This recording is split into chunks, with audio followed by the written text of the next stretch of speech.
everyone, and welcome to this episode of Foundry Fireside. My name is Megan Nguyen, and I'm an intern on the Foundry communications team.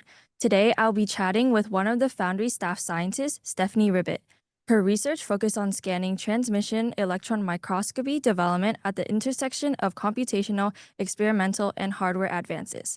Welcome, Stephanie, and thank you for joining us today. Could you please introduce yourself? Hi, Megan. Thank you so much for having me. I'm very excited to be here with you today to talk more about my research. So as you mentioned, I'm Stephanie. I'm a staff scientist here at the Molecular Foundry. I work at the National Center for Electron Microscopy, which is located here at Berkeley Lab. Thanks, Stephanie. How about we get started with you telling us about a brief overview of your research? Sure, I'd be happy to. So first of all, I'll say that I'm a material scientist. Material science is an interesting field. It's at the intersection of a bunch of different types of sciences and also engineering, and it's all about making better materials for our everyday lives.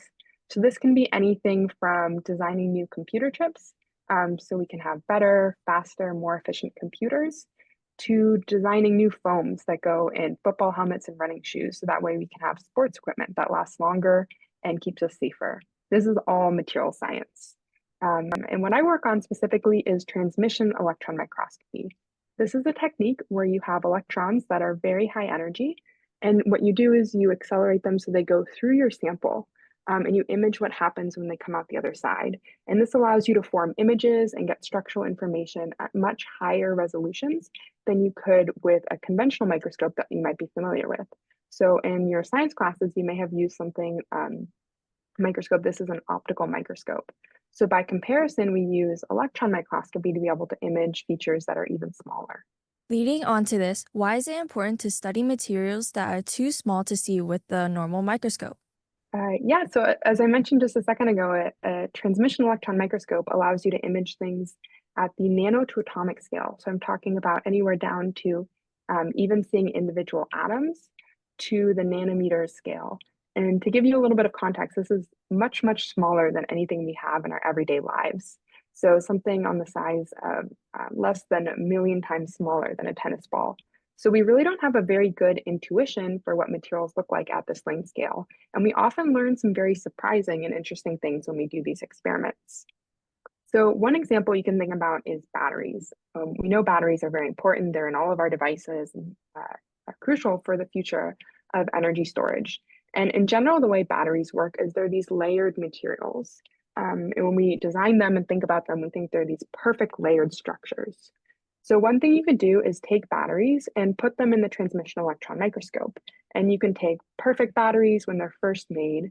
You can take them after you use them a little bit, and you can take batteries when they're close to failure and try and see what's going on. And it actually turns out that they look nothing like we think they do.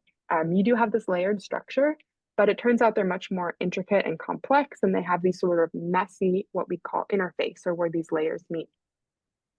And when we do this sort of failure analysis for the transmission electron microscope, often what we find out is it's not the layers themselves that are the problem, but actually where they meet. And this gives us a lot of ideas for how we can think about designing better batteries. So this is sort of give you a sense of why we care about doing characterization at these very, very, very small length scales. Additionally, what are the kinds of things you see in a microscope? You can see all kinds of things. And I guess one thing to say is you can put a lot of different types of materials in the electron microscope. So I've looked at everything from meteorites to human tooth enamel to polymers. All these different types of materials go in the electron microscope. And as I mentioned before, you do imaging at very high resolutions. So if you're looking at something that's ultra thin, you can get down to doing atomic resolution imaging, where you're seeing how different materials are organized down to the atomic scale. But in general, what you can do with a transmission electron microscope is understand how things are ordered. So in material science, we'd say something that's very ordered is crystalline, whereas something that's much more disordered, we'd say this is amorphous. And you can actually study this with electron microscope at these very high resolutions to see how the structural changes from crystalline to amorphous or something in between. And this is important because it gives us a really good indication for kind of what this material is like and what its properties are.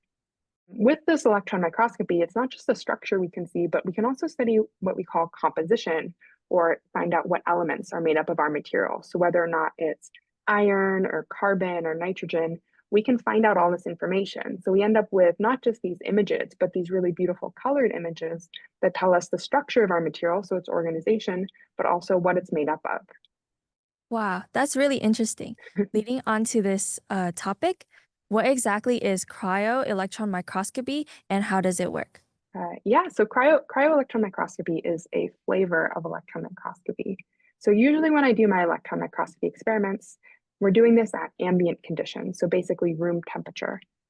But it turns out that if you cool something down, so you do this with liquid nitrogen, which is negative 196 degrees Celsius, so very, very, very cool, you can prevent damage. So you can imagine if you have these very high energy electrons that are coming down to interact with your sample, sometimes your material can damage. It gets broken apart by the electrons.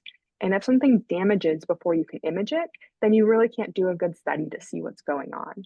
So it turns out that if you cool down samples to this liquid nitrogen temperatures, you can prevent damage. And then samples you can see things that you couldn't see otherwise in the electron microscope. And cryo-electron microscopy has been really very influential and beneficial to a lot of fields, but especially biological sciences. So the Nobel Prize in 2017 was really awarded based on cryo-electron microscopy for biological sciences and increasingly recognizing in the material science community as well the value of using these cryo-electron microscopy techniques to be able to see things that we otherwise couldn't.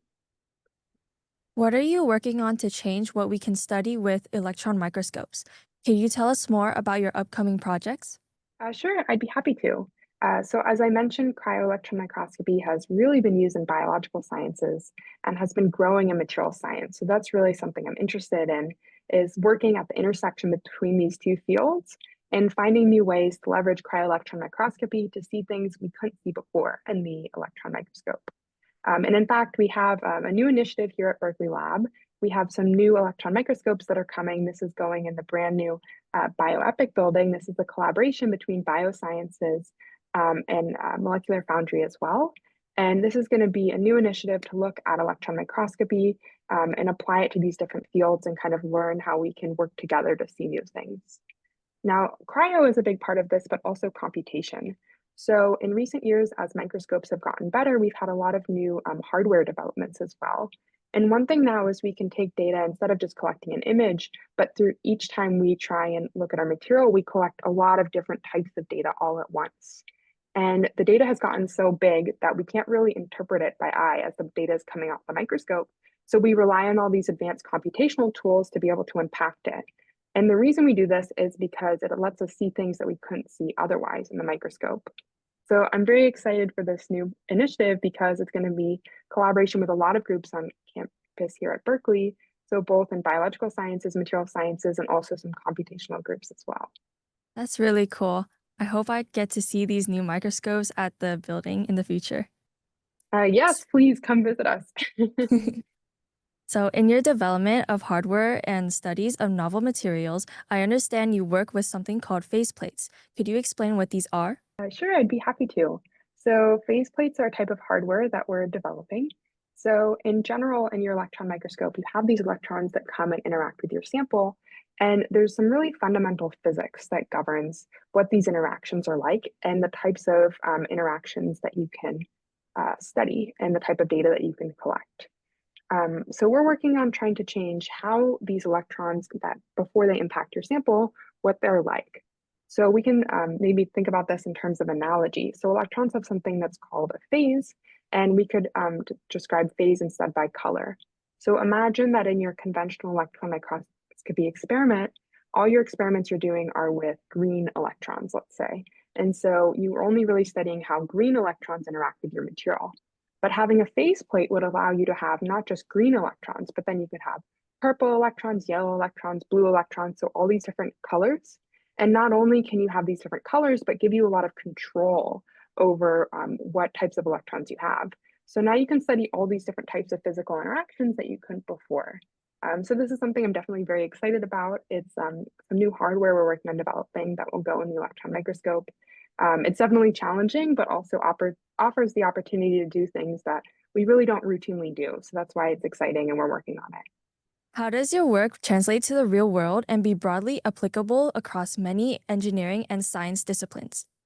Yeah, there's a number of ways that the work that we're doing can be translated. And maybe I'll answer your question in two parts. So the first thing is where we work is the Molecular Foundry. This is a user facility where it's free to use and people come from all over the world to use our facilities. So the science that we're developing, we can share through collaborations and working with all of our users.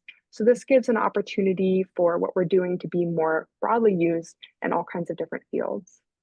The other part of this is it's really important for us to be able to share our work so other people can replicate it, can use it, can validate it. And we do this through writing papers and also the development of open source code and open source methods that we share online for free for other people to use this. That's the first part, is sort of letting other people use our electron microscopy methods and working together.